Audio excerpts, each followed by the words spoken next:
We can just roll right into it with the man, the myth, the legend, Jeffrey Pearl. Appreciate you coming on the Mile High Mentors podcast.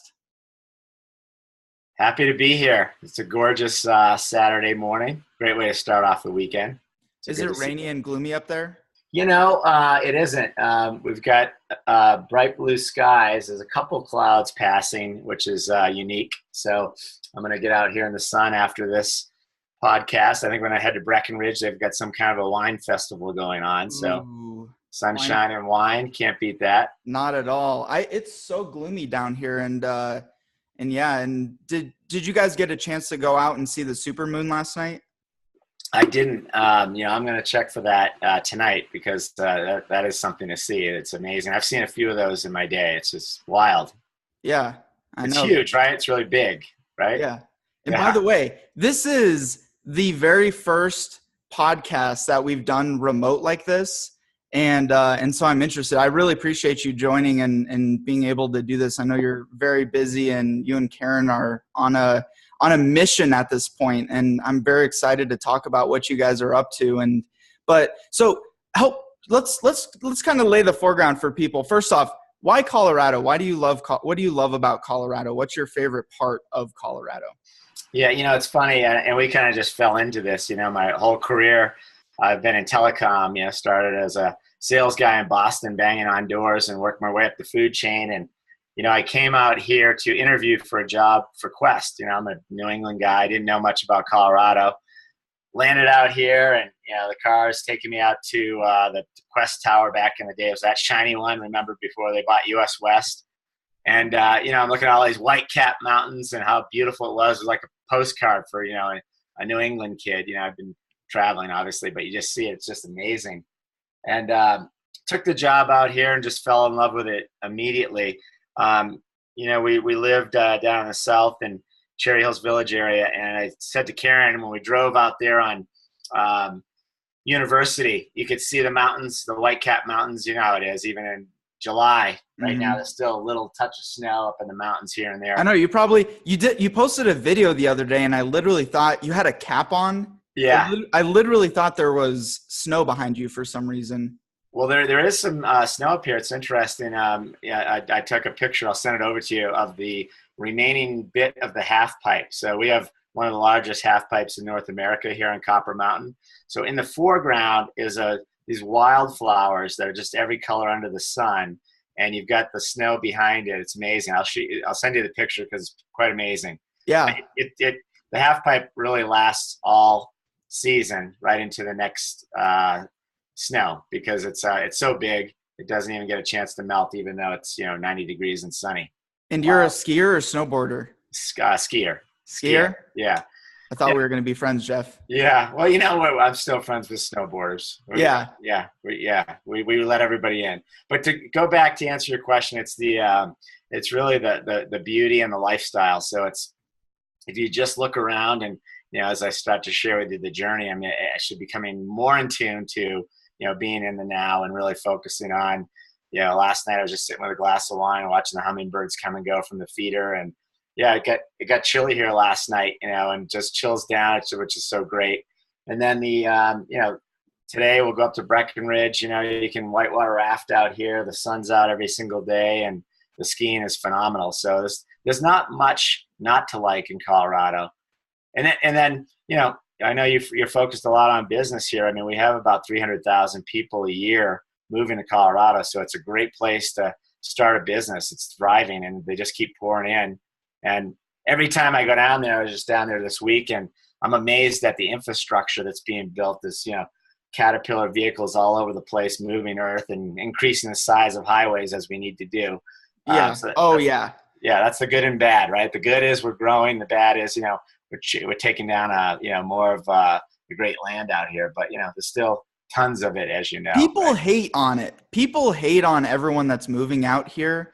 I have no inherent problem with it whatsoever. Traffic's bad, but there's more opportunity moving here, more incredible people to connect with. I don't see the problem with it. We're going to become a more modern city or a fast-growing city. I'm downtown Denver right now. I live in the Rhino district, and I mean, there's so much activity happening down here. And I've lived down here. Like I came from Fort Collins down to Denver maybe 6 years ago, and the growth is outrageous. Like everything from here to Union Station was a field, and now there's a Whole Foods there. There's Sky Rises. There's like King Supers. I love it. Yeah, you got a bunch of cool breweries popping up out there too. Just so everybody else out there in Radio Land, Connor's in the area where all the cool kids live.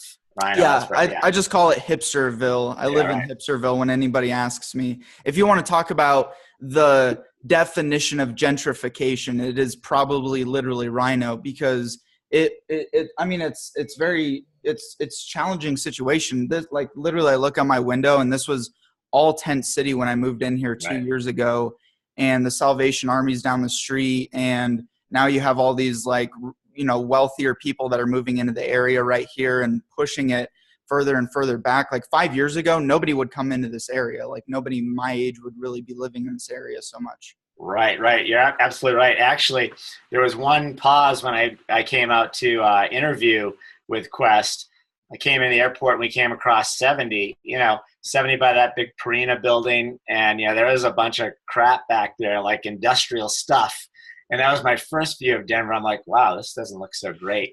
Yeah, that's a sketchy view for a lot of people coming in from out of state, and you have that long drive. Have you ever looked up the conspiracy of, not to get totally sidetracked, but the DIA conspiracy? DIA airport? I've read bits and pieces and seen some of it. Yeah, pretty wild. Uh-huh. Yeah, that's a whole nother topic. So where are you from originally? And do you mostly go by Jeff or Jeffrey? Jeffrey. Okay. Jeffrey, where I'm from originally, they call me Jeff back in the day. I don't know, somehow in college it morphed into Jeffrey, but so. Yeah, I feel like you need to have like an English accent. Jeffrey. No, I'm from Portsmouth, New Hampshire originally, if you know where that is. We don't have a lot of seacoast in New Hampshire, about 17 miles, and Portsmouth is right there on the ocean. So born and raised out there, and I went to college at UNH, which was basically a drive down the road. Is probably like, an hour from or less from where I was born. Wow. And so what was your childhood like? Like, were your parents entrepreneurs, and did they get you into the realm that you're in now, or did you find that along your way through college? Yeah, it's interesting. So, I grew up in hardcore blue collar family. I was actually the first of my family to go to college. Even my generation, certainly the one before that, my dad and his brother didn't go. They were both in construction and uncle in a commercial painting business.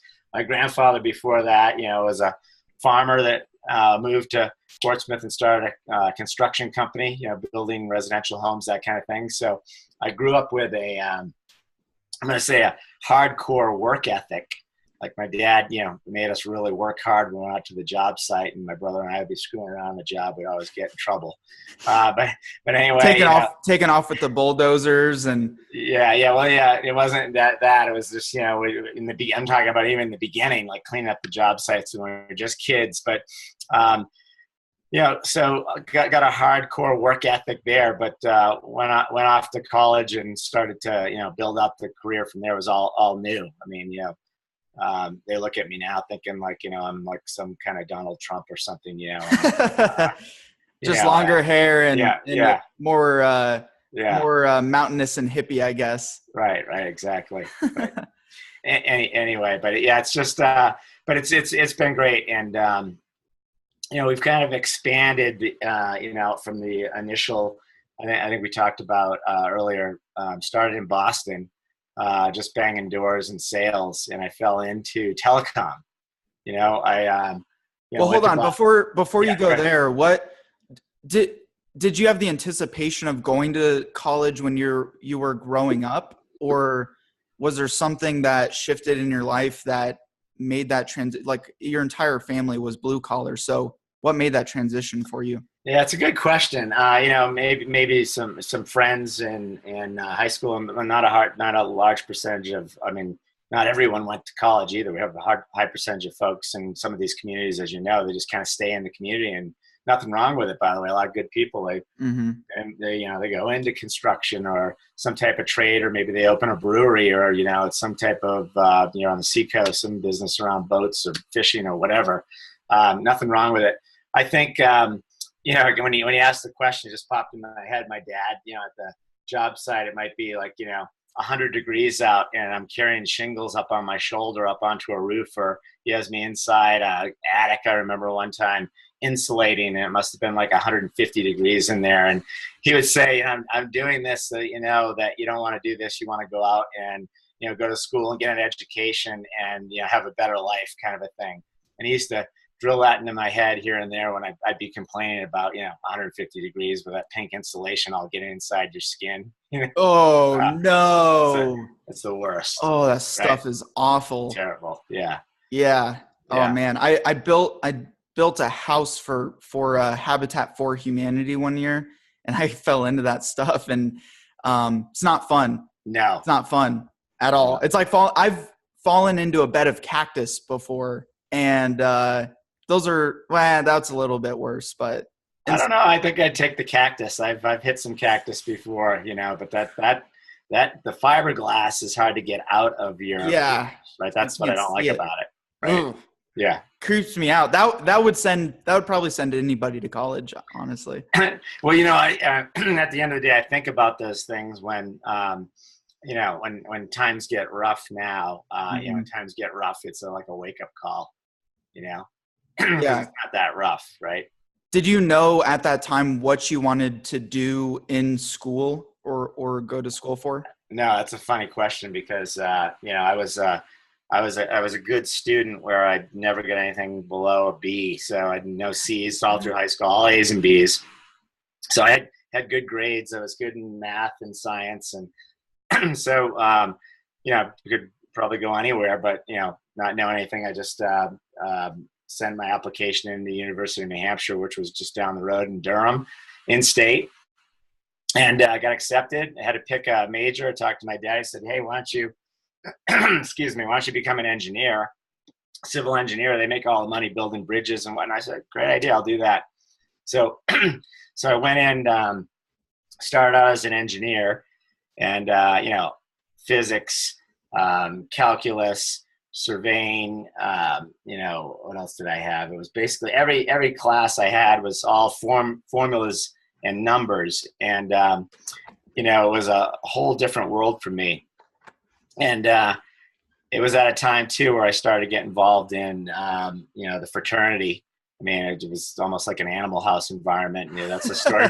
That's a story for another day, not here. But are you sure we could probably share? I'm sure people would be interested in that.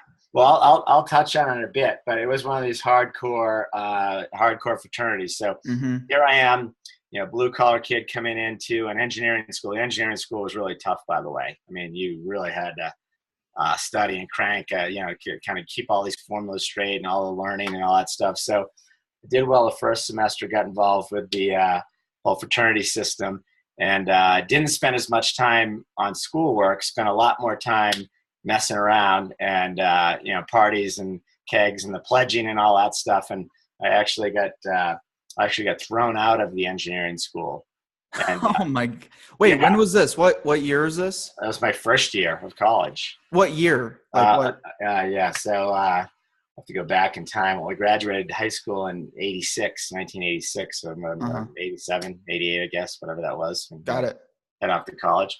So, so we petitioned to get back in. I had a petition to get back in. As a good student, I already told you that great grades coming in. Obviously, I didn't have great grades that semester. And the engineering school is very, very tough. And so, physics and calculus, I didn't do so well. It's kind of hard to do well if you don't read the books and you don't study and you just go take the test cold. I don't recommend that to any young kids out there listening to this. Not a good strategy, right? No, so that's how I always rolled. But I did sales and marketing, so that's a little different. But I took algebra like 4 times in a row. So you're smart. So just to kind of come full circle on the story, my dad went back up and we met with, I don't know, it was like the equivalent of Dean Wormer whoever we met with to get me back in. So I was thrown out of the engineering school. I was supposed to take a semester off. We had a lot of things going on. I had a younger brother had an operation. So, we this was all true. We told them the story of everything that's going on. So they gave me another chance. So I took a bunch of gut courses and got, I didn't get a 4.0, but, high 3 something, and, got back on track. But what happened in that process, back on track, so now I'm in the fraternity, and we had some type of event, and some alumni came up to the this event, and this one guy comes in, he had a brand new 7 Series BMW. This thing was shiny, sweet, and I'm just, some young kid. I see him pulling with this thing, and I'm having a beer with him at the bar. We had this big walk-in cooler with all the kegs. It was your classic fraternity with stone bar with a big pine top, kind of thing, the tap system in the basement. And, I'm asking him, like, what does it take to be successful out there? Because, I didn't say this, but I'm watching him driving with that car. It's like, this guy knows what he's doing, obviously. Me being and he was your age? He was a couple years out of school. So he was, graduated, alumni. So he said, I'm in sales, and I said, wow, interesting. What does it take, to be in sales? And he goes, Jeffrey, we're looking for guys just like you. You got a great personality, you got the gift of gab. And if you've got a strong work ethic, that's all you need. And I said, that's great. I'm going to be in sales. I made that decision right there on the spot. So I went and started taking courses on human psychology, started studying how, people think. Not, people that are sick, but how the average person thinks about things.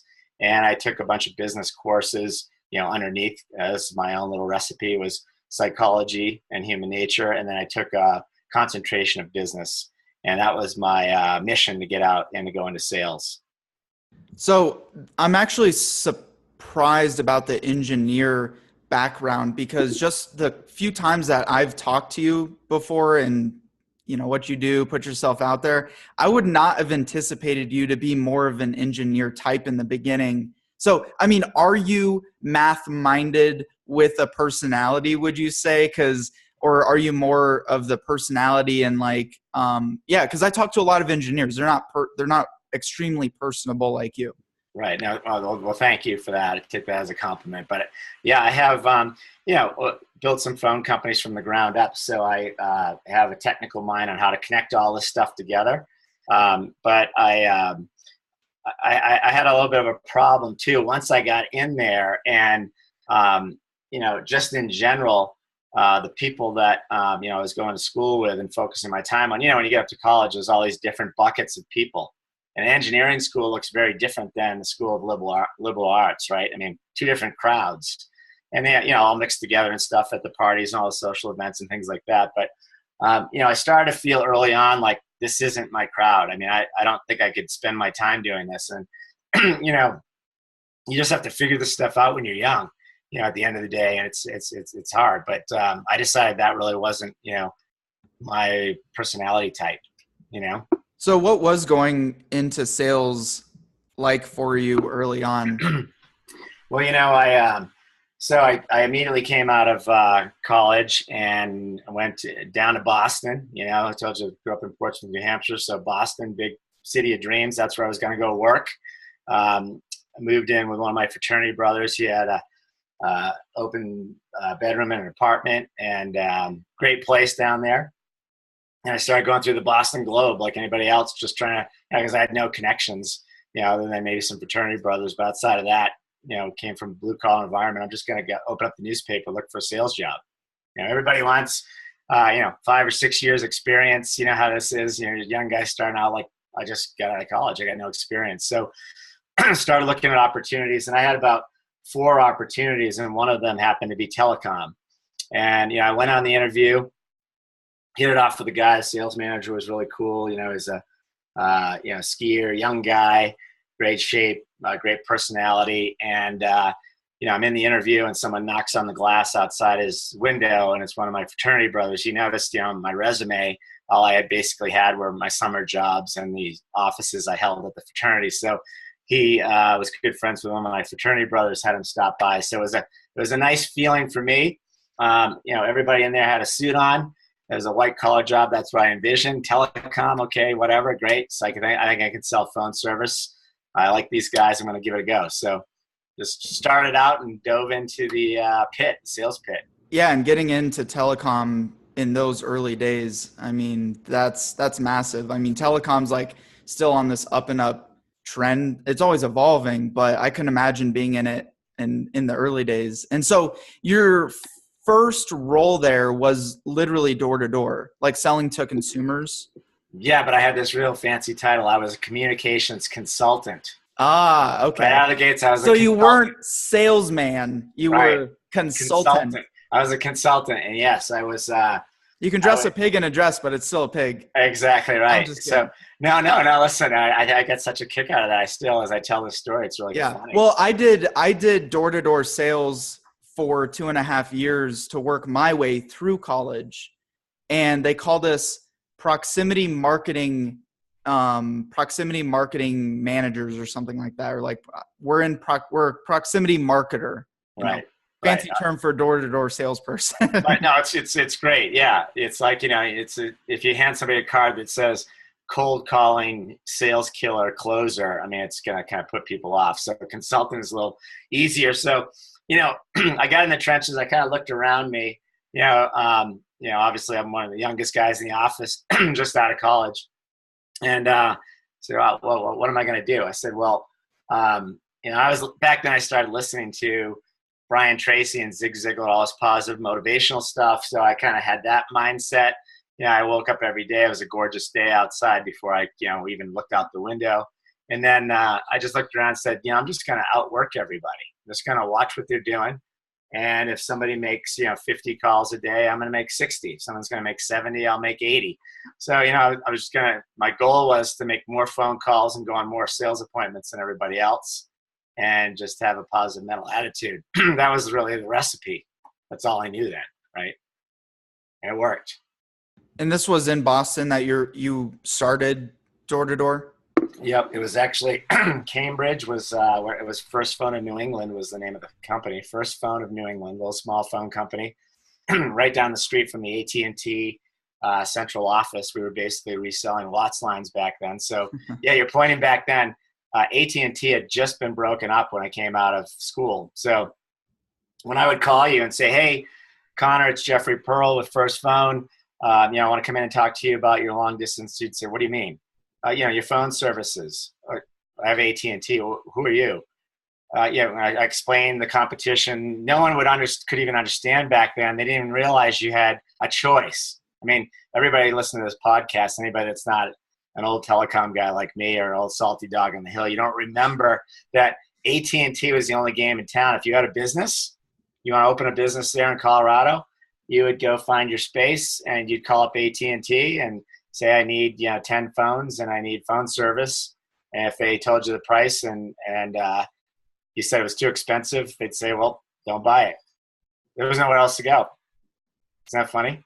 And back then they probably had to build new infrastructure for a new business because the reach wasn't, everywhere, right? So it was probably like, what's the cost comparison from back then to today to set up a project like that? It's like, it's like 20 something cents a minute to make a phone call from like Boston to California. It might have been like 25 cents a minute. I mean, now it costs less than a penny.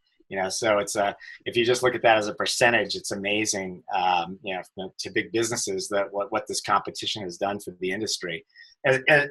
Some people were complaining when that was happening because of all the confusion with all the players coming in. Like, who the hell's First Phone in New England?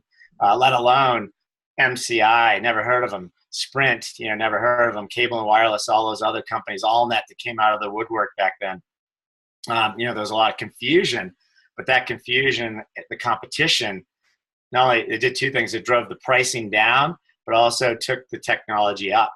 I mean, you'd never see, AT&T with all this fiber deployed and 5G rolling out today if that never happened, right? If you own all the customers and everything works just fine and you're making a nice profit, you might make some enhancements, but at the end of the day, if you've got competitors coming in all over the place, you have to make enhancements to the network, right? So net, it was really good for the industry.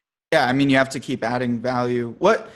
It's so interesting how many people I've had on this podcast and other podcasts that I've listened to that have had major experiences early on in their careers, either door to door, like some form of door to door sales, whether they're, just selling something on the side of the road or like literally pushing door to door, business to business or something like that. So it's so fascinating to me. And it makes sense to me just because I know what my experience was. But what was your biggest takeaway with the door-to-door sales? Yeah, you just have to make things happen. And thank you for saying that, because I think, even now, as you know, I've been CEO of a publicly traded company and run my own firms, and at the top of the food chain. And I would tell people, like, look for those self-starters. I mean, I always loved to get somebody that was door to door. Maybe they're selling copiers, wheeling those copiers up and down the streets of Boston and knocking on doors was just brutal. The takeaway, though, is, I think the thing about a sales guy going door to door, or a sales gal, when I say guys, I'm talking about guys and gals, basically nothing happens unless you go out. Got to be careful about that nowadays, apparently. So. Yeah, well, OTG Consulting, one of the companies that I've got rolling here, is Old Telecom Guys and gals. I added on there for some, and we have plenty of women joining the group. But I think it's it's that ability to understand that nothing happens unless you go make it happen. So someone that's banging on doors. I mean, I think my base salary back then was $11,000. So for me to kind of go out and get this yuppie lifestyle I was after, BMWs and the condos and all that stuff back then. That's what we called them back in the 80s, right? And young urban professionals, right? So, to go get all that, I wasn't going to get with the base salary. It was all about the commission. So, nothing was going to happen unless I made it happen. So I think the reason why you see a lot of successful people start that way, they understand that at an early stage of their career. And, certainly that's helped me all through my career. I mean, as you start to get, executive positions, I can tell you, I've seen some executives all of a sudden get there and put their feet up on the desk and open up the newspaper or whatever. And, someone else is going to do the work now. The ones that are very successful still have that mentality, like nothing's going to happen unless I make it happen. And they keep that in their core. And, if you do this day in and day out, it's like anything else, 30, 45 days, it becomes a habit. So if I'm going to get up at 5 a.m., get my dose of positive mental attitude, and listen to tapes on the way into work, and just buckle down, start banging out calls and not kibitzing in the office, and that becomes part of your core.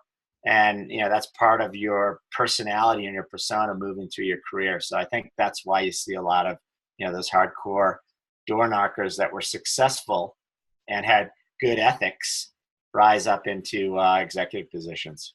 And there's plenty of people that have been through that experience and haven't come out of it on top or continuing to build. So early on, listening to Brian Tracy and Ziglar, and that's part of the reason why I started this podcast, is people really underestimate the value of getting those tiny tidbits of it, even if it's a tiny like golden nugget. Like I was listening to I was talking about this the other day. I was listening to a Tony Robbins podcast.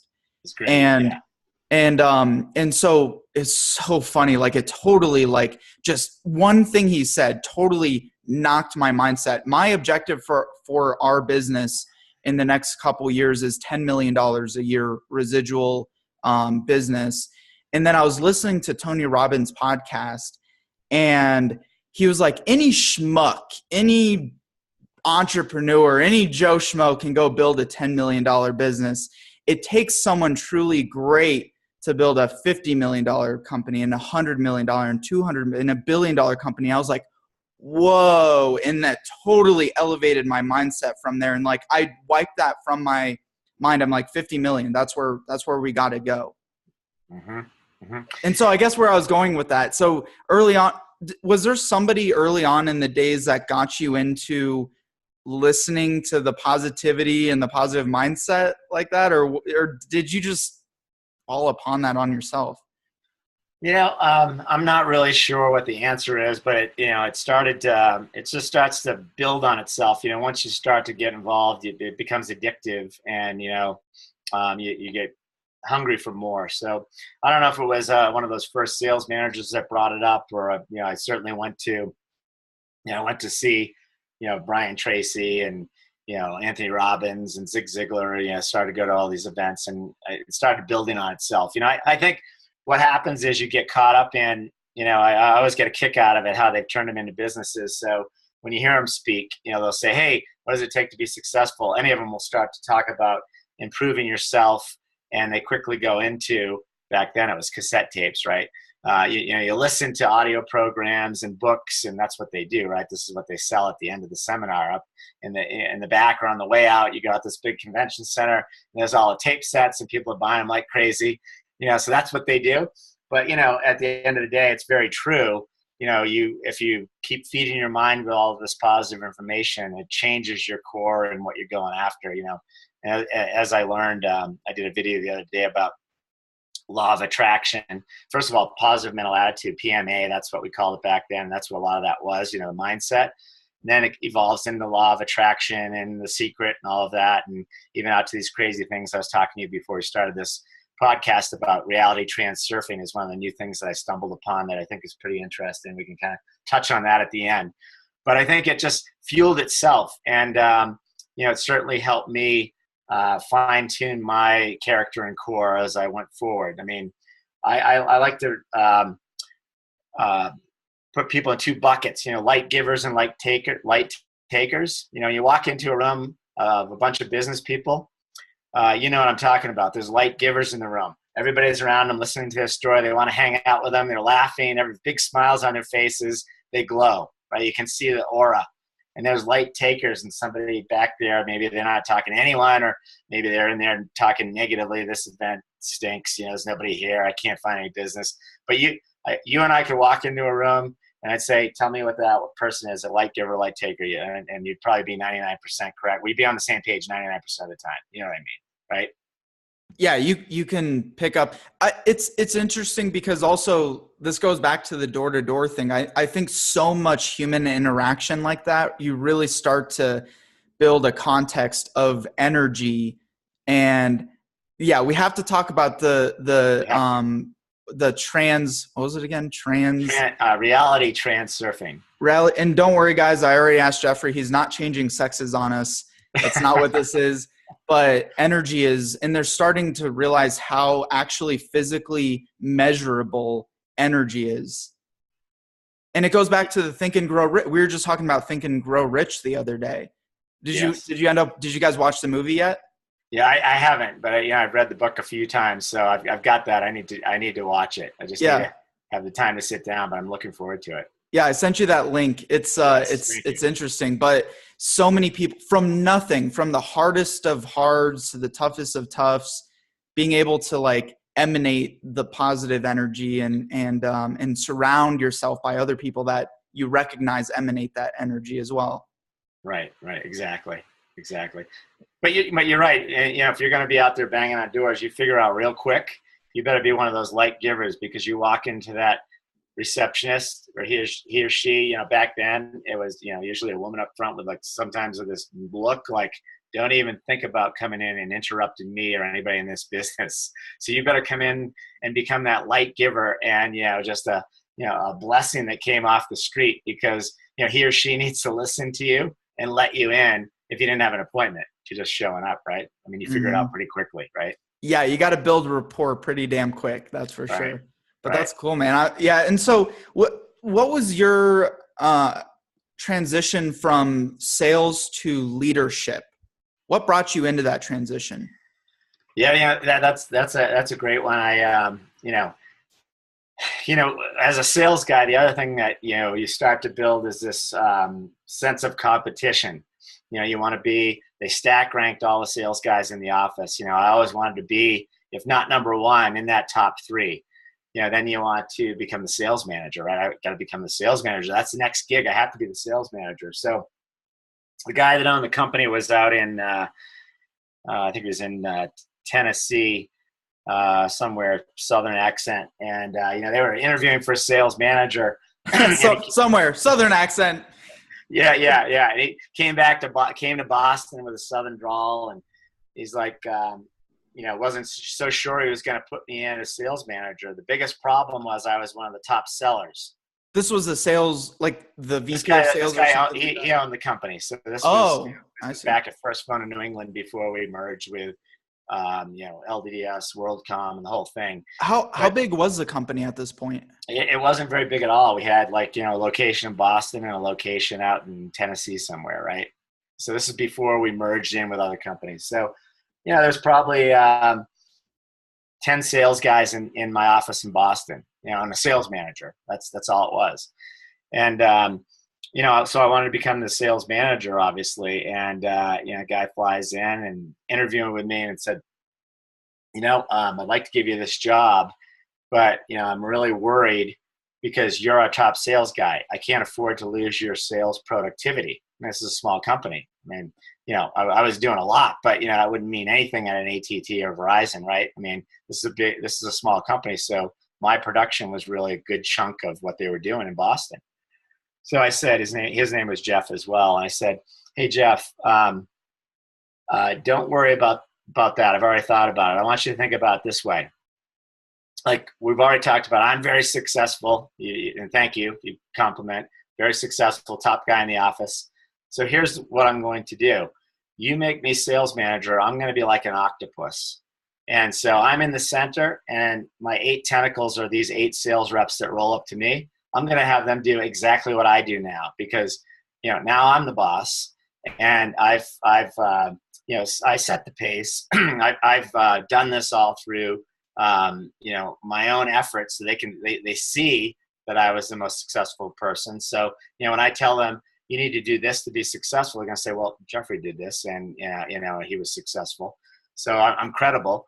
And so, make a long story short, he said, okay, I'm going to give you the chance, put me in as sales manager. And basically that's what I did. I basically worked even harder, helping everybody get there. When you got a sales team of 10, you usually have 2 people that are really good rock stars, 2 people that probably need to be fired, and the other 6 in there are all mediocre. So what you try to do is take the 6 and get them all in that bucket of rock star status. And the last 2, try to help them. We had performance improvement plans. I do all I could to try to get them back into the bucket. If you can't, you have to move them out. But I mean, at the end of the day, you really have to push as many of those people up into that top performing bucket as possible. And you lead by example, create a positive environment, do all you can to help them. I was always the first guy in the office, last guy to leave because I helped the early people with their proposals, and there's always someone that's staying late, trying to get a proposal off. So that was my first job as sales manager, and it was I had to do a sales job on the owner, president, because he was worried about losing my production. Isn't that the double-edged sword? And it's probably happens in a lot of companies. Is you're great at sales, you want to move up to leadership, but leadership doesn't want to bring you up to sales because you're such a high performer. They're going to lose out on you in that role. And what's your advice for people that find themselves in that scenario? You mean the top performing salesperson, or the that are trying to get up into a leadership position? How could they really sell themselves on that? Well, it's like, go back to the story. I mean, you really have to understand that now what you're doing. I had another mentor tell me once, it's like, you now have the price of admission. This was going to the next level to director. He said, you now have the price of admission. You're a successful salesperson. Now you have to, let me know you have the recipe for success. You need to be able to teach it. So if you're a top performing salesperson, you have to understand that to be a successful sales manager, what you need to do is not only, lead by example, because we already know you're a top performing salesperson, but you also have to have the ability to teach it. Take that recipe and, share that with everybody on the team on an ongoing basis in a positive way. That nurturing that you need as a manager that you may not have as a salesperson. I mean, let's face it, there's a lot of great salespeople that they're very self-centered. I mean that in a good way. You have to have that self-love first to go out there and, shine out to everybody else. So you got that to start with. Number 2, you got to be a little bit of selfish with your time. I mean, it takes a lot of effort and time to go into a sales organization to be the top performer. You got to put a lot of time into it. But when you step up into that management role, you have to start thinking about all the others on your team. How can I help them get up here? It's not about Jeffrey Pearl anymore. It's about all these individuals. How do I get them going? So back to answering your question, it's take what you know, put it into a recipe, and share that recipe with others. Just like the recipe for a cake. You know, you got to put eggs in it. You've got to put in the milk, you know, the butter, the flour, whatever the heck else goes in a cake.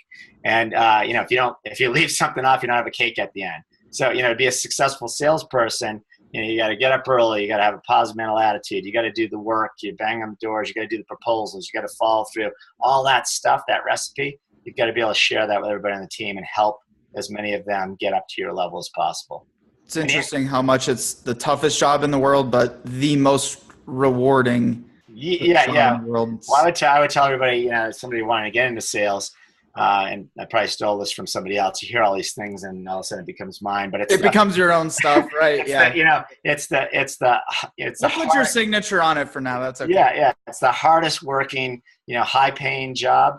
Meaning, you know, if you're going to work really hard to make it, it's also the you know, lowest working, less effort, low paying job. So, I mean, basically you have the opportunity to do nothing and just take your base salary for a while until someone cans you and you have to go find the next one. Mm-hmm. Or you can work your tail off and be the top earner and even make more money than the CEO, right? It's up to you. Mm-hmm. And so going from salesperson to leadership is really about leveling up the people around you. And you go from selling your clients to selling your team on how they can have all the ingredients for success that you are leveraging, basically becoming the head chef in a way. Right. Exactly. And, you know, still leading by example. You know, I'll share this story too. You know, one of the buildings we moved to in Boston was out on Revere Beach, and we had this parking garage. And I remember I had this boss who was the VP at the time, and I would always try to be the first one in the office. He was an early morning guy too. So when I drove in, first thing I looked for it every day when I drove into the parking garage. Guess what? You know, his car. Was he there? Did I beat him there? I mean, so, you know, I think leading by example, I only share that because I was the underling, because, you know, he understood this, that, you know, he had to be the first guy in the office. So once you become that sales manager, it's not time to put your feet up on the desk saying, hey guys, go out there and make it happen or you're fired. You still have to lead by example and show them that, you know, it is hard work, and, you know, you do it with a smile every day. I mean, unfortunately, that's just the way it is when you start out, right? It's a lot of hard work. And then you kept climbing in that industry.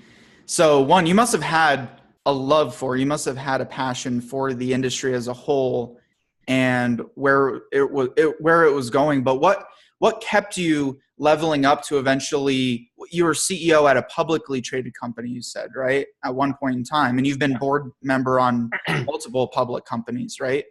Yeah, board, not a public companies, but board members of companies. But yeah, a CEO of a publicly traded company. So, you know, same thing. I mean, I'm still that sales guy, competitive nature. You know, I always had, you know, goals. You know, I've always kept a goal book too. You know, in an early age, I started doing that. So I could show you goal books from, you know, the last 35 years where I had, you know, I'm going to be VP of sales on this date. And it's actually pretty scary how close I hit some of these goals. You know, types of cars I'm going to drive, types of houses I'm going to live in, jobs. And like, I would put it out there so many years out. And then I go back and look at it. You know, I didn't hit them all, obviously, right on the money, but it's amazing how many goals I hit, like within months.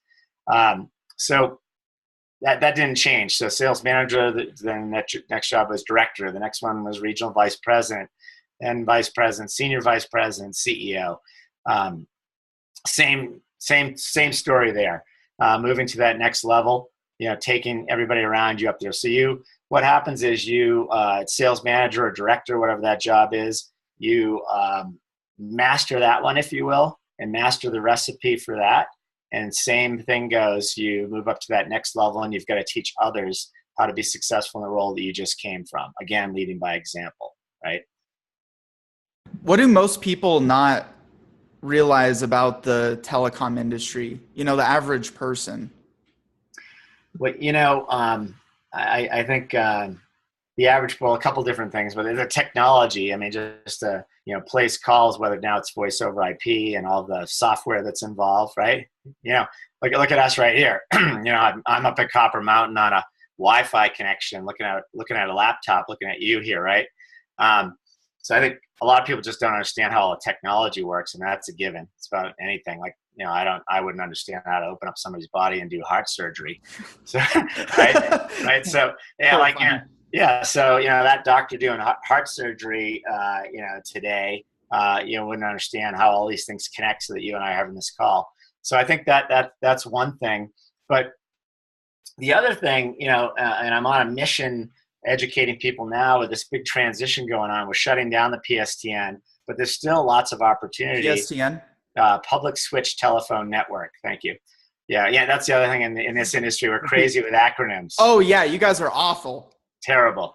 Yeah, terrible. We had dictionaries back in the day that were filled with acronyms, and I had to learn all these things, and crazy. But yeah, PSTN's a public switch telephone network. It's the old phone network that we all grew up with. That's all being shut down right now. Most people don't realize that. Completely eliminated. Yeah. I mean, it doesn't make sense anymore for the phone companies to really run it. It's costly. They all want to go to full IP and just, internet protocol, like internet, basically. Is that the basic home phone that's wired in? Yeah, there's not many of those left. I mean, people that still have a home phone, they're on Comcast or one of their competitors. And they call it digital phone. It's plugged into an ATA. It's really going over an IP network.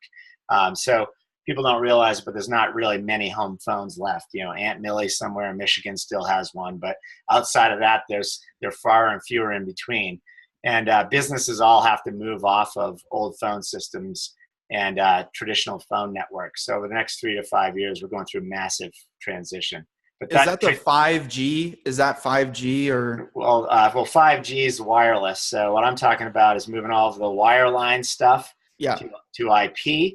And so it's essentially taking voice calls now and shipping them over the network just like data. Voice is just data. So like you'd send an email and hit send. Now I'm talking through this little microphone, and this is just going through the internet to you. So the voice just goes to the network just like an email, just like an Excel spreadsheet. The 5G is really wild, though. That's being rolled out right now. That's where you're going to pull a full gigabit out of the air. That's going to be real game changing. We're going to see some of that happen this year, but a lot more next year. That's huge as well. Yeah. What do you think about that? And all of it's just damn magic to me. Like, I have no idea how this works. You probably have more of a technical idea. What were your thoughts on the merger with Sprint and what was it? Not AT&T. What was a big one that they just partnered up? They just partnered up to do 5G. Oh yeah. Well, these mergers are just you're going to continue to see more and more of these. Like right there outside your door. Quest just merged with Level 3. You know that, right? Yeah. Yep. CenturyLink bought Time Warner. Yeah, sorry, CenturyLink. Yeah. Level 3 bought Time Warner. CenturyLink bought Level 3. Mm-hmm. CenturyLink is Savvis, CenturyTel buying Quest. I mean, it goes on and on and on. It's hard to keep track of it. Someone just told me the other day, and I like to think I'm pretty in tune to the telecom industry, that Plantronics bought Polycom. I didn't even realize that. Plantronics bought Polycom, and then my friend Dave Norman over at Edgewater just sold this company, I think, to Genband. But anyway, the consolidation that you're talking about, what do I think of it? It has to happen. What the other big thing that people don't realize is there's a whole new looming set of phone companies out there. The phone company of the future does not look like AT&T or Verizon. It looks more like Amazon or Google or Microsoft. So there's these platform players that are coming out. Is that good or is that bad though? Well, I think it's good. I mean, it's bad for a lot of the people like me, old telecom guys. And again, we'll get there, and why I've created this thing. It's one of my missions in life is to save as many of my cronies as I can. As the Titanic hits the iceberg and everyone's bailing out. I mean, this OTG is like this big lifeboat. It's a safe haven. It's a safe haven. Yeah, exactly right. You're up in the mountains because you're actually building a facility up there, aren't you? Right. Yeah, I'm building the ark up here for the flood. Right. Exactly. Yeah. Yeah, so these mergers have to happen. So at the end of the day, the technology, let's just touch upon that. All the technology is good. The change is all good. And I know sometimes it, eliminates jobs and things like that. It's just a shift. But, it's a platform, right? Connor, if you and I are on LinkedIn and we're communicating back and forth as we have, why do I have to get out of that platform to go pick up a phone and call you? I should be able to just click to dial and dial nowadays, click to contact you through WebRTC, another acronym, right? But, basically it's peer-to-peer calling on the internet. We can talk like we're doing right now. We can do video like we're doing right now. We can screen share across that same connection. So that's all goodness for all of us consumers. And the service providers don't have to maintain as much infrastructure. It's an IP network as long as they keep that running smoothly and flowing. Things happen quickly on networks like that, right? So it's all good. It's all good. The mergers are good, I guess, is at the end of the day. And there's always somebody that loses out. Jobs go away. I get that. But that's the change that goes on. You have to kind of reinvent yourself. Yeah, it's better for the consumer, obviously, because things will get cheaper because they're able to get more efficient. And same with Amazon. I mean, Amazon's a big, massive company, but you can get a package on your doorstep in less than 24 hours. Yeah. On that note, did you see Amazon now is calling out to all entrepreneurs to help their distribution? I don't know if you saw it. Oh, yeah. They're kind of almost like building out their own logistical transportation, right. services or something. Like you can start a business from scratch through Amazon. Yeah. So, I mean, that's what I mean. So, Amazon, obviously, people are worried about it's taking away some bricks and mortar jobs. Although I saw an article the other day that it's not, but they're creating new jobs. I mean, an entrepreneur can open up a business and you already have your biggest client, Amazon, handing you packages saying, hey, Connor, here you go, deliver this one for me. You can have up to 40 vans and run a significant business, and they're just fueling it. I mean, so this new technology does create new opportunities, but you got to kind of create a mindset that, I'm willing to shift and go where the opportunity is. Mm-hmm. Right? Yeah. I'm so fascinated by what's going to happen in logistics, and telecommunications are going to be totally, the next 10 years in those industries are going to be like insanity. Yeah. I mean, and it's all opportunity because it's all expanding. Yeah. So every time you see something go away, like the old PSTN and some old telecom guy that's working on some type of switch that is antiquated, it's no longer available. He or she has to figure something else out, but there's plenty of opportunity on the right side building while we're taking something away on the left side. You just have to be in tune to follow that flow. Yeah, I have a 10-year-old sister. I can't imagine showing her like a rotary phone right now. Right. Yeah. Isn't that wild? Yeah. Some people still have those. Actually, I'm curious about the 5G thing. I don't know a whole ton about it, but I'm interested about the signal stuff. But let's circle back on that. Let's talk OTG. And then I really want to get into the mindset and the shift that you and Karen are making in your journey that you two had just gone through. Right. Yeah, exactly. I'm like growing my hair out up here in the mountains. I've kind of becoming a hippie up here. We'll tell you all about that. But I'm not off the deep end now. This is a planned transition. But OTG. I never said off the deep end. No, I know. I say this to people because they look at me like, what are you doing now? You're talking about veganism and mindfulness and meditation. And, anyway, we'll get into that. But OTG. So when I was I spent some time at Broadsoft after I sold my last VoIP company. And tell people what OTG is. Yeah, OTG Consulting. OTG stands for Old Telecom Guys and Gals, right? So the idea is we're building a master sales agency, and we're creating a home for ex-telecom executives like myself. And so, as these mergers happen, it's like musical chairs. The music stops, the merger happens, there's not enough chairs in the room, people get exited out. All these deals that go down, basically, it's not because CenturyLink needs level 3's network. They both have plenty of network. They bring them together, bring all the revenue together, and they carve out the SG&A. It's good for the shareholders because they bring in more revenue and take out costs. And unfortunately, taking out cost is buildings and people are two of the biggest things. So, people losing jobs. So OTG was kind of a brainchild. I was sitting there with companies like AT&T and Verizon and BT. I was over at Broadsoft at the time, trying to help these big phone companies get traction with the software. So I was meeting with executives and talking about how to demo voice over IP, how to pay salespeople, how to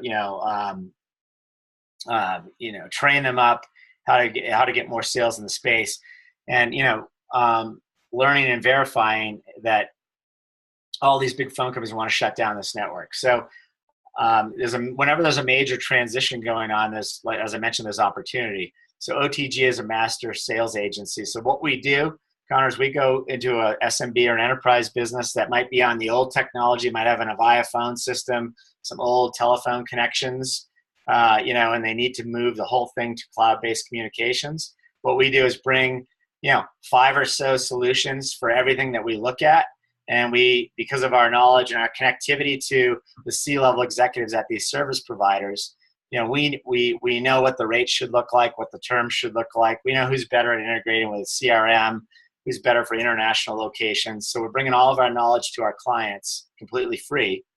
And then we get paid on the backside. It's a commission system. So the phone companies pay OTGers and other agents instead of paying a direct sales force. Right? So it's much more of you're able to go in and work with your clients in a much more agnostic approach. Yeah, I love it. So we talked a lot about sales. I would carry that one flag into battle, and it was that color that I had my whole sales army. And we had almost 3,000 guys working for me at Quest, kind of a thing. We had a big group. And when I came to see you, I am going to sell you Quest. If not today, tomorrow. Everybody's going to be a customer of mine. It's just a matter of time. That's the way I always looked at it. It's a heck of a lot easier now because when I come see you, I have every brand, and I really don't care which one you pick. I'm going to share my knowledge with you about each one of these brands and why they're best for you. And you're going to pick, one, as we look at, maybe whittle it down to 2 or 3, see the presentations, do the demos, all that stuff. You're going to pick one. Whichever one you pick, I get compensated on the backside. So at the end of the day, us OTGers have the luck to be in a position of we're not we're agnostic to the technology. It doesn't matter which company you pick. Right. And that's good. That's really that's helpful because today people have access to more information than when you were doing door-to-door sales back then. And so they may not have seen other solutions. Now the consumers win, the buyers win. They have all the options in the world. Exactly. So when I explain the whole process to somebody, that I usually get a question like, why wouldn't I do this? Yeah. I'm talking to another executive, they get it. And I guess the one analogy I'd give you when I left Broadsoft to go start these other companies, I had to go get health insurance. Our whole health insurance is a crazy system. Like, we don't even want to get on that topic, but I had to figure it out. I mean, we were paying a lot of money for health insurance, and where do I go? I don't know anything about it. I finally found this broker. We kind of hit it off. I liked the guy, and I basically started asking him, like, well, what would you put your family on? And so same kind of thing. He had these 3 options. I said, you tell me which one you'd pick. That's what I'm going to take. So at the end of the day, I was entrusting him because he's the expert. That's what he's been doing his whole life. I know nothing about it. I'm just telling him what I need. And he said, yep, this is the one for you. One of these 2. So, same kind of thing. So we're like a broker in the business where we can bring all the solutions to you with our expertise. How can someone who's in that space differentiate themselves? Because there are a lot more of the individual consultants, and I've seen a lot of your own consultants rebrand themselves almost as their own company. How can somebody win at that? How can they differentiate themselves from everybody else out there? Yeah, it's a challenging one. I can tell you the OTG strategy. If you go to our website, you won't see, click here to become an agent and get rich. You won't see every brand under the sun that you see on some others. So what I'm trying to do is focus on bringing in executives from the space. So we're the guys that have run the phone companies. So as I'm talking to you, Mr. Executive at an enterprise or SMB place, we're the executives that have run the phone companies, and we're sharing our knowledge with you. If you look at others, I think there's a lot around. They have every brand under the sun. it's more of a sales gig. By the way, we're very similar. We're exactly the same, but this is kind of somewhat of the spin. And, as you know, when you differentiate in an industry where, everybody looks the same, sometimes it's just a little bit of an advantage. It's just a little twist on it.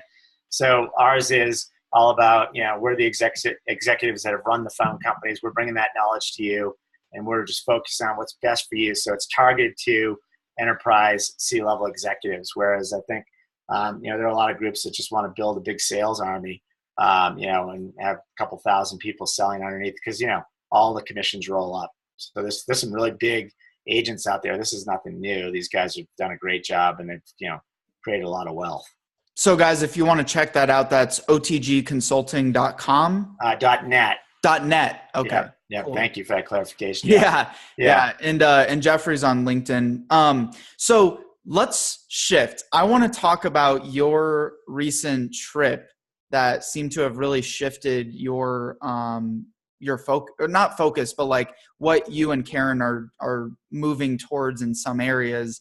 And so what kicked off this, when it was a road trip, right? Like it was an initial just staycation that you decided to, or not staycation, like long vacation that you decided to take? Yeah, well, it started off with, as kind of building off of this OTG thing, the mission is to help people. So now we're taking it to the next level. We're trying to help people with personal things, like, help more healthful living, think healthful living and relationships and things like that. So, we've been married 27 years, and, as I look around, I think, we have one of the best relationships of any other married couple I know. So we're sharing some of those secrets. This thing, the love book that I started when we were early on, leaving Karen a compliment every day, leaving her a love note every day about a coffee machine. It turned into this book. And, things like that. There's certain tools and things that we've used. This is a book you guys already published? No, this is currently working on. Yeah, this is one we're working on. That's a whole different story. I've got like a whole lineup of books. We got to get the first one done first. I mean, it sounds great, and it's we got about 85% of it done on this first trip. So we decided to we were going to go to an island. We ended up going to Costa Rica, and we were down there for a whole month. And so we brought our dogs with us down there, and we stayed at the same hotel. So every morning we would get up and take the dogs for a walk. It's just an amazing place. I would tell you, anybody that hasn't been Costa Rica, we were in Papagayo, which is a peninsula up on, if you're looking at the map, it's on the western side, Pacific Ocean, top of Costa Rica, top left. And, it was beautiful. You walk out the door and, you see monkeys and coatimundes, and there's so many species of butterflies. I mean, it's a really amazing place. And, we would get up every day, take the dogs for a walk, then go down to breakfast. And they had this amazing breakfast set up, the spread. We would go take our laptops, and we'd be down there for 3 to 4 hours every day for the first part of the day, working on the book, And they kind of dubbed this corner down there. They call it Pearl's Corner. The general manager would check on us and everybody. It's kind of amazing. Right out of the gates, everyone knew who we were, and I was asking, like, how do you guys all know who we are? Well, I've just been here 2 days, and evidently no one had ever stayed in the hotel for a month before, and no, I don't think anyone ever brought dogs. So we had our 2 little dogs with us, so they all knew who we were when they saw us walking them around. And, the general manager, I think he maybe thought we were writing a book. We told him we were writing a book on travel, and we're reviewing the hotel for all he knew. So at the end of the day, everyone gave us extra service, and it was incredible, right? So we spent the month down there every morning, pretty much every morning. We did do some exploration and things like that, but writing this book. And we're about 85% done. But the whole premise is, really around relationships, healthful living. Karen's been a hardcore vegan for about 6 or 7 years. I'm fairly close, mostly plant-based eating.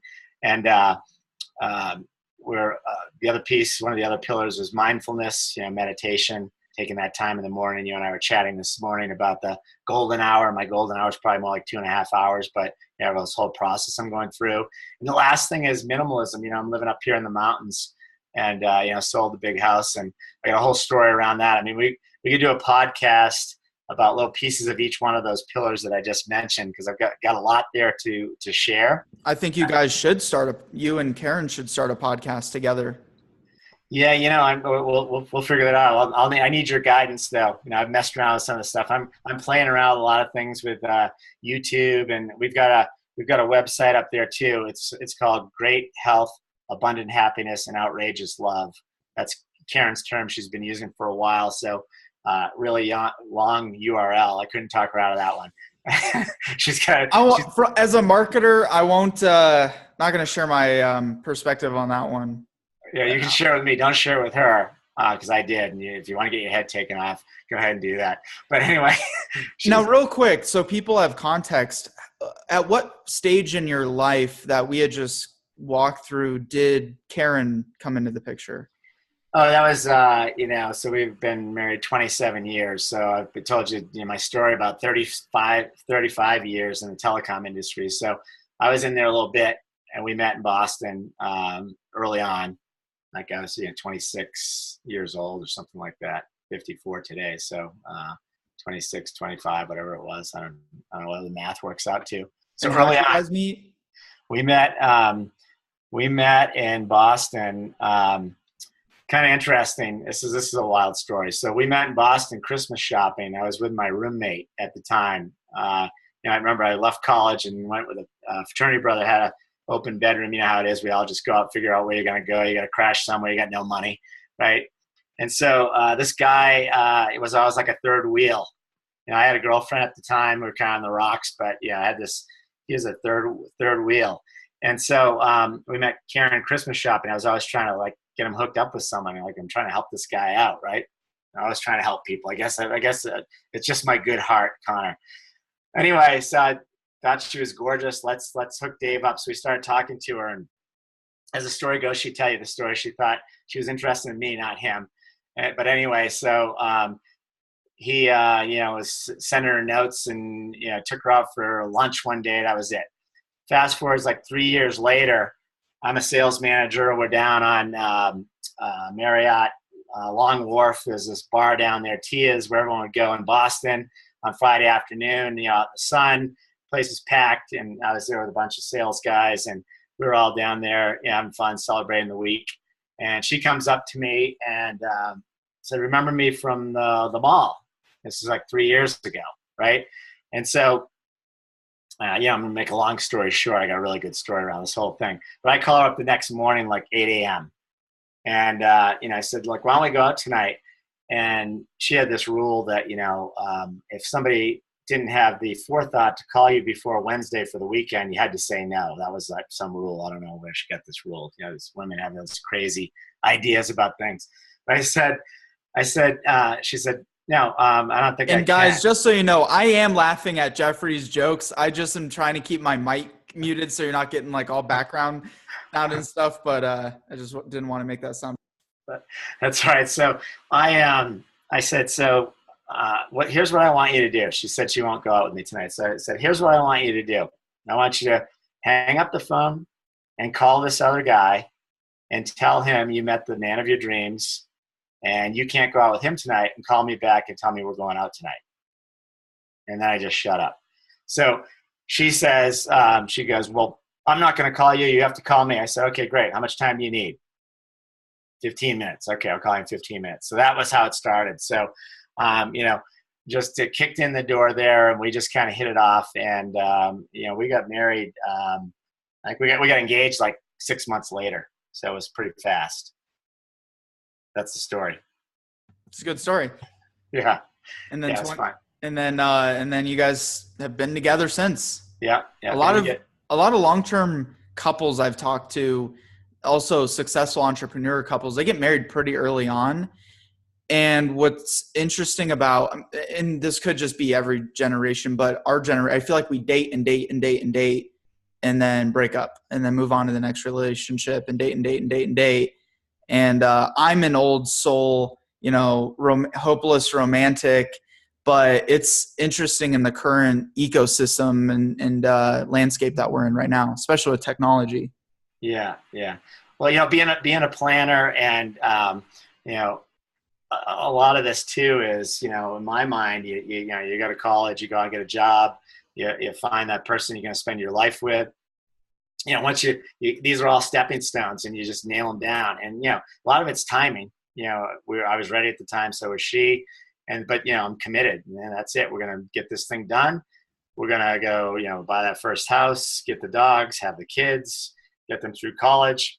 I've done all that now. So we're, kids are out of college, they're working, they're going down their paths. So now we're, as I like to call it, people call it empty nesters. We call ourselves free birds, because now we do whatever we want. We're kids again, where we can go out and spend a month in Costa Rica if we want. Right.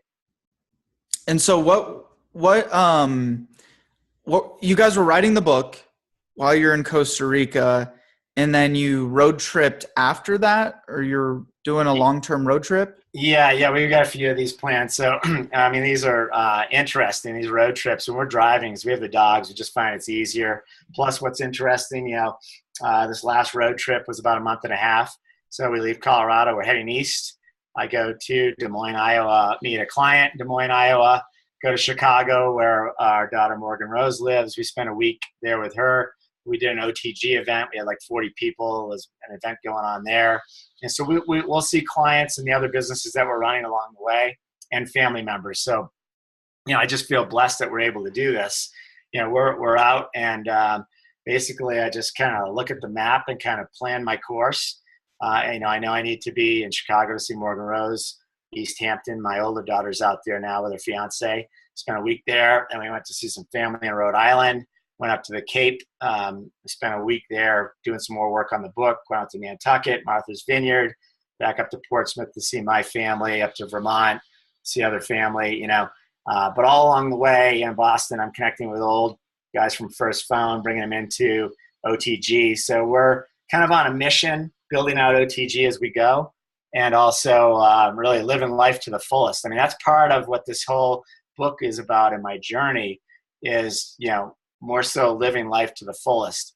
And I don't know the exact answer. You talked about a different generation. There's a lot of folks today. I think a lot of younger kids, certainly my daughters and their group, they're more focused on living life and maybe spending more time, living life and less time cranking out the office. That's a generalization, but I think it's not a bad thing.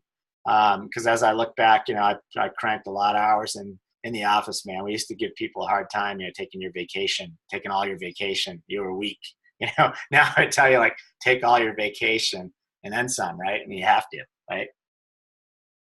So that's really looking back and building your career, do you wish that you took more time? You're a successful entrepreneur, intrapreneur. Do you wish you would have taken more vacation, experienced life a little more back then? I have to say yes, but I would just give one caveat too for and I'd say this to, my daughter's fiance or our younger brother or anybody out there that I'm trying to give guidance to. You still have to work hard to kind of establish that foundation. There's a reason why, I could spend a month in Costa Rica and go on the road for a month and a half and, live on the side of a ski mountain. I've generated a certain amount of success, and with that, you have to have some money to get some things done. So, it's a mix. So I would have to say, yes, I'd probably go back and, I probably wouldn't have spent that extra hour in the office, maybe trying to help that one person get over the hump, I would make sure I took all my vacation time, but, I wouldn't change that much really at the end of the day. I feel, again, pretty blessed with the situation I'm in now, looking back. I have a lot of friends, still stay connected with a lot of people. On LinkedIn, maxed out. I don't know, most people probably don't know this, and if you're very well connected, you do. You can only have 30,000 contacts and they shut you down. I have to nix people, shut them off to pull other people in. You can get them to follow you. Yes. Or I think you can go to influencer model or something like that in your profile, and then everyone who's interested in connecting can just follow you at this point. So That's good. I don't get why they would cap you off like that, but another friend of mine, she has like 200,000 followers on LinkedIn. She had to go through that same transition. So I'll hook you guys up, and maybe she can walk you through that process. Yeah. No, I'd like to know, but yeah. So looking back, I don't really have too many. I don't have really too many regrets. I mean, I can't really say I have any regrets. So I'd probably tweak it a little bit, but wouldn't change it much, to answer your question. Mm-hmm. So still putting in that hustle, putting in that work to build the life that you're able to have now it's still worth, like, don't just go schmooze on a beach when you're in your early 20s, when you can be building something for the future. Right. Well, I mean, everybody needs some sort of a nest egg, some sort of foundation, unfortunately or fortunately, that's just the way the world works. I mean, you got to have some money to, buy the necessities, day in and day out. But, Brian Tracy, for going back to the cassette tapes, listen to this. He always said that your 20s and 30s were your learning years and your 40s and 50s were your earning years. So I'm in mid 50s here. So meaning you make the most money in your 40s and 50s because now you have something to bring to the table. That's the whole idea. Unless you're some whiz kid and you start the new Facebook or whatever it is, and you're 20, you blow that whole thing out of the water. But at the end of the day, I mean, that recipe is still pretty much solid out there. So at some point you have to, maybe it's condensed now. Maybe the learning years, maybe it's only 10 years and not 20, and maybe the earning years is only 10 years. And maybe you have this ability to go and experience life more and be more entrepreneurial. That's what I'm trying to share with people, by the way. When anybody looks at my posts and follows me and sees what I'm doing, month in Costa Rica, you're in Chicago, and by the way, all the pictures you post, you're not doing a post in that meeting, taking notes or right. I'm posting pictures, I'm out having a cocktail on the beach, right, everywhere. So, I mean, people think you're retired, but at the end of the day, I have a lot more of that intermingled into my business because I'm basically doing it on my own terms. So I'm trying to help more people get there with OTG. Yeah, I find a lot of people my age and even in their early 30s, the millennial generation, they see that because of social media, they see that person like you who's on the beach and retired, and not retired but looks retired, or their peers who made it big doing something, and they want to take these shortcuts. And yeah, you can shortcut by getting around incredible people like Jeffrey, which, it's why we do this podcast. It's local, and you can literally connect with Jeffrey. He's here in the state of Colorado, and you can shortcut your success by pulling in their experiences and condensing that time. But I think patience is really undervalued. And that's probably my toughest thing too, is I'm young and I want it so bad, but there's so much more that other people have taken steps for to get there. So patience. Right. No, I think that's good. That's good advice. And yeah, let me just dive on that. Anybody that wants to talk with me about OTG and getting involved in how to build residual commissions, there are a lot of people that do this in conjunction with, working for the man. Let me just say this. I've, through my whole career, and I would advise anybody, you'd never cross a line where you were doing something that would put you in jeopardy of your existing job.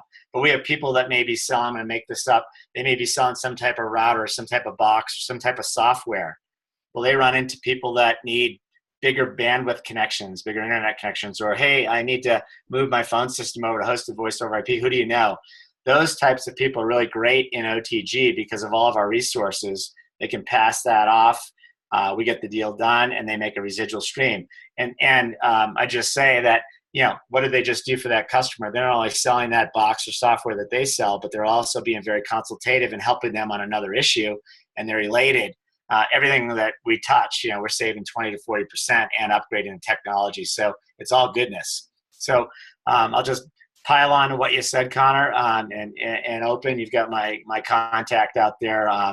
Connect with me on LinkedIn, or it's JP, like Jeffrey Pearl, at otgconsulting.net. But I'm happy to help anybody. And Karen will tell you this. She's half the time she's like, "Who are you talking to?" I've got people that reach out, and I'm at a stage where I really want to give back, and I truly believe this.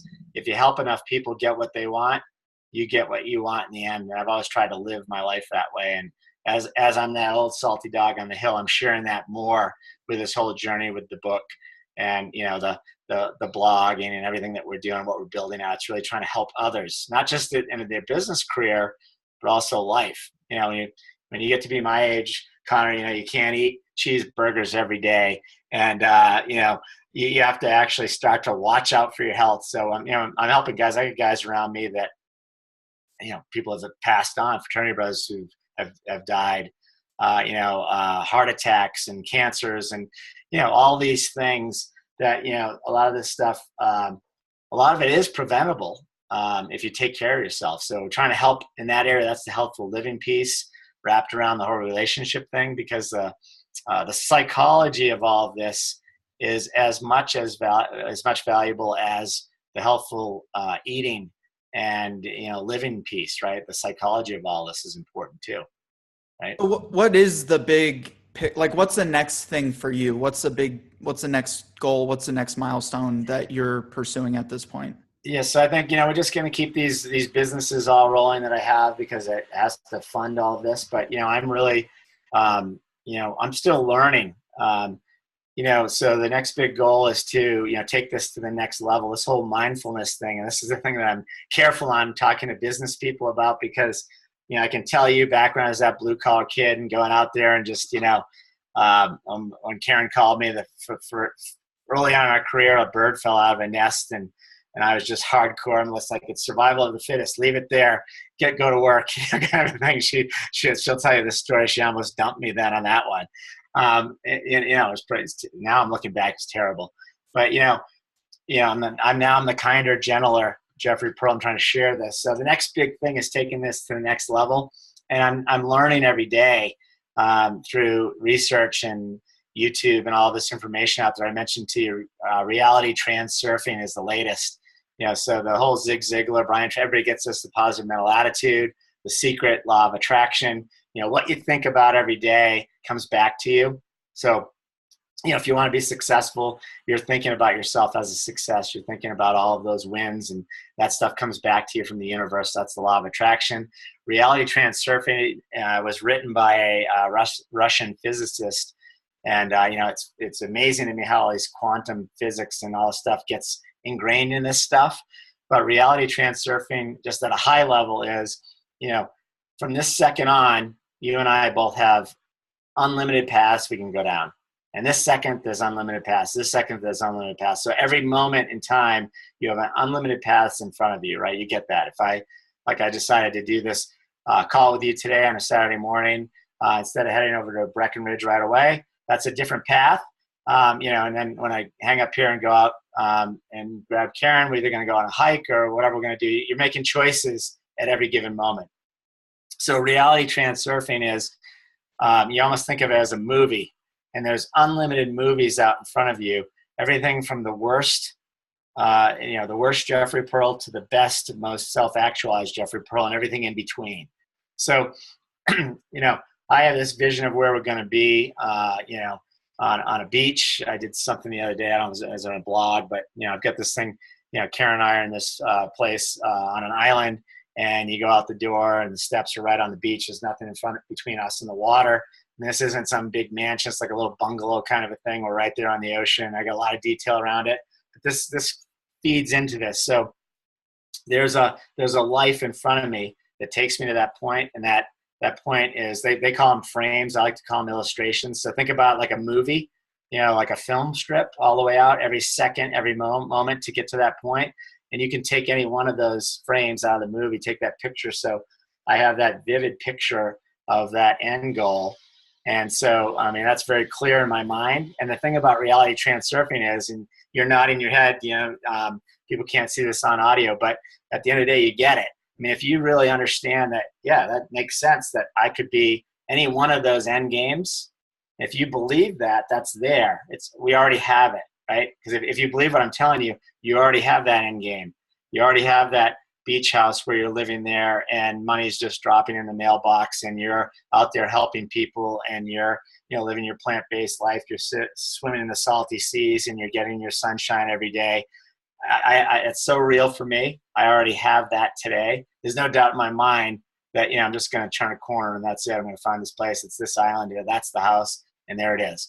So reality transurfing is just one of those ways. I think it helps people look at it a different way, because once you understand that the success is right there and it's within your reach, you already have it. It's easier to manifest it and head to it. I mean, this is a longer discussion, but does this all make sense? It makes sense to me. I mean, it's like it is the timeless think and grow rich type mentality, but taken to another level, I guess. Yeah, and that other level, thank you. You're absolutely right. And, this whole thing, when you dig into this, there are no new ideas. All the ideas are already out there in the universe. This is what you hear a lot of these gurus say. And I really believe. Go ahead. I'm sorry. I was just going to say, I really believe this because was it you that said something to me about the caves? Oh, no, somebody else. Caveman? I talk about cavemen sometimes. No, it was something about the caves, and this was this old, idea about how people visualize things. I love Ben Franklin quotes. There's things that Ben Franklin said way back when that are still viable today. Or something Eckhart Tolle quoted something from the Bible. I'm always amazed that there are things that were written like hundreds of years ago, and today you could just roll it out there and throw that same concept, maybe put a twist on the words, but it's the exact same information and it's still pertinent. I mean, isn't that amazing to you that someone would say something back then and there's no internet and there were no cars, and the same philosophy is still viable today? I mean, it's pretty amazing. It's timeless. Yeah, it's interesting how all philosophies, mindsets, blah, blah, blah is out there. And it's like you can't really come up with a new, like, this is a timeless principle. There's nothing you can come up with today that's a timeless principle that hasn't been iterated at some point in the past. Even Greek, old Greek literature and the Egyptians and all that. Yeah, that's very fascinating. It's amazing. But, the one thing about reality transurfing I really like is I'm trying to help other people. Just imagine there's someone that's down and out that might be listening to this right now where, maybe they lost their job, they don't have a job, lost their significant boyfriend or girlfriend or, whatever, paint a picture. It's hard for them to see themselves in this successful place. So, but if you understand reality transurfing and you know that all these paths are in front of you and you really get it, it allows you to put a mindset around, I already have that. And, it picks somebody up out of the dumps and helps lift them up. And I think that's the biggest challenge when you try to help people, whether you're a sales manager, trying to help them become successful, or you're, just a guy like me trying to help other people live a better life, whatever it is. The biggest challenge is taking someone, one of those light takers that we mentioned early on, and turn them into a light giver. I mean, sometimes you can't change somebody's core, but if you can help them just a little bit, help them breathe easier just a little bit, your purpose in life is fulfilled. So 1% improvement is exponential on itself. 1% in taking a step back is not as exponential on its impact. Exactly. And, so Jeffrey, this has been awesome, man. I really appreciate it. And we'll have to do another podcast. We could probably talk for an entire hour like we did the other day about the mindset and everything like that. I'm super fascinated on it. So for people that want to learn more, they want to connect with you, they want to see what you're up to, how can they reach you? Well, they can ping me on LinkedIn, or message me there. I'm on that usually every day. Email JP at OTG, Old Telecom Guys, OTG Consulting.net. We've got my assistant sees that as well. That's easy to get a hold of me. So hit me up on LinkedIn and go ahead. You can go ahead and IM me, on my cell phone is 720-394-3722. So, and you got Instagram and Facebook and all that good stuff. So for those of you that use those platforms, you can go follow Jeffrey out there. Guys, thanks so much as always for listening in. Don't forget to subscribe. Please leave a review. It's always helpful for us. And we'll see you on the next one. I'm going to go ahead and just pause this.